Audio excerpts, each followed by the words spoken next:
Welcome to Atlantic Farming. This is where I'll be sharing my progress and findings on natural agricultural practices here on Pico Island, in the Azores, right in the middle of the Atlantic. The island has a mild oceanic subtropical climate. Summers are warm but not scorching. Winters at my current altitude never drop below freezing, so no frost, no snow. We get plenty of rain, though it's not as well distributed throughout the year as it used to be. Summers like the one we're on right now in 2025 are getting noticeably drier. In the background, you can see some footage of my garden where I conduct these experiments. I'm doing this out of curiosity for alternate ways of living. One of the most essential parts of life is food, and naturally that makes me curious about alternative ways to produce it. We more or less know how food is produced in the modern world.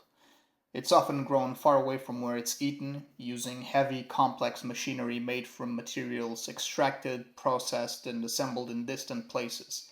Then comes marketing, sales, transport, and after all that, the machines need fuel and regular servicing when they inevitably break down. All that just to replace a hoe, a shovel, or a scythe.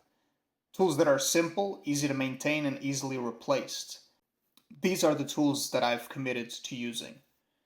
People talk a lot about the efficiency of the modern world, but I think it depends on how you define efficiency. When you compare an industrial food system to a bit of shaped metal, a wooden handle, and some human effort, it really makes you wonder which is truly more efficient. That's a debate for another time, but there's something deeply appealing about simplicity, at least to me. So, aside from using hand tools, what else am I trying to do here? Let's talk about soil. In industrial agriculture, soil is often treated like a passive medium, just something to hold plants up. Nutrients are added through synthetic fertilizers, herbicide controls weeds, and pesticides or fungicides deal with pests and disease.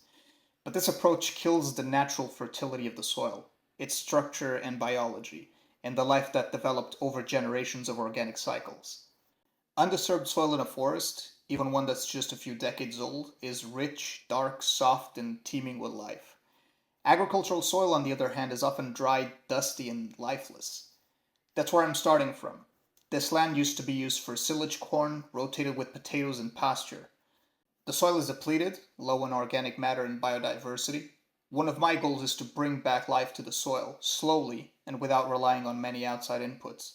I will occasionally bring in organic matter for mulch. But I don't buy compost, and I don't plan to. It just feels like cheating, and more importantly, like a form of dependency.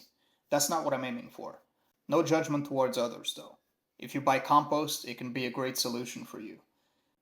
I've only bought one small bag of compost since I've moved in, just to help with the seed starting. Could I have used some forest topsoil instead? Probably, but I was already at the garden center and couldn't be bothered, so. Yeah, I have many flaws, laziness among them. I also have a strong aversion to plastic and synthetic materials in the garden. I do use two plastic buckets and a couple of plastic trays, and I might eventually get a hose because hauling 15 liters of water uphill every day is starting to wear on me. But you won't see plastic covers, geotextiles, or greenhouses here. I find them unappealing, especially in a place where I grow food I put in my mouth. So those are the motivations and guiding principles. If you find something useful in all this, great. If not, feel free to just play it in the background while you eat dinner. Either way, thanks for being here and see you next time.